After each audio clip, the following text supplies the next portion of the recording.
નમસ્કાર દર્શક મિત્રો, એસડી ન્યૂઝ ગુજરાતી ચેનલ પર આપનું સ્વાગત છે અને હું આપની સાથે વૈશાલી પુબારુ કરીશું નજર આજના સમાચાર પર।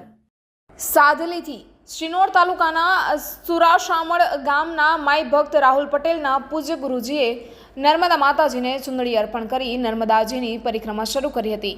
શિનોર તાલુકાના સુરાશામળ ગામે રહેતા માઈ ભક્ત રાહુલ પટેલ દ્વારા દર વર્ષે અંબાજી પગપાળા સંઘનું સફળતાપૂર્વક આયોજન કરવામાં આવે છે। ત્યારે વર્ષોથી પરંપરા મુજબ તારીખ 15 ફેબ્રુઆરી 2025ને શનિવારના રોજ માઈ ભક્તો રાહુલ પટેલના પૂજ્ય ગુરુજી દ્વારા માંગલ્યધામ માલસરથી પસાર થતી માં નર્મદા નદી ખાતે માં નર્મદાજીની સંપૂર્ણ ધાર્મિક વિધિ વિધાન સાથે પૂજા અર્ચના સાથે આરતી કરીને માં નર્મદાજીને ચુંદડી અર્પણ કરી હતી અને ત્યારબાદ નાની કન્યા એટલે કે દીકરી કન્યાઓને દાન દક્ષિણા આપી ભોજન પણ કરાવ્યું હતું। ત્યારબાદ ગુરુજી 4 વ્હીલર વાહન દ્વારા નર્મદા માની ચારે બાજુ પરિક્રમા કરવા નીકળ્યા હતા।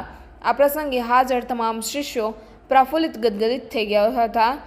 નર્મદે હર હર નર્મદે હર હર નર્મદા મૈયાની જય બોલાવી સૌ માઈ ભક્તોને વિદાય આપી હતી। Reporter Rahul Prajapati, SD news Gujarati, Sadhli.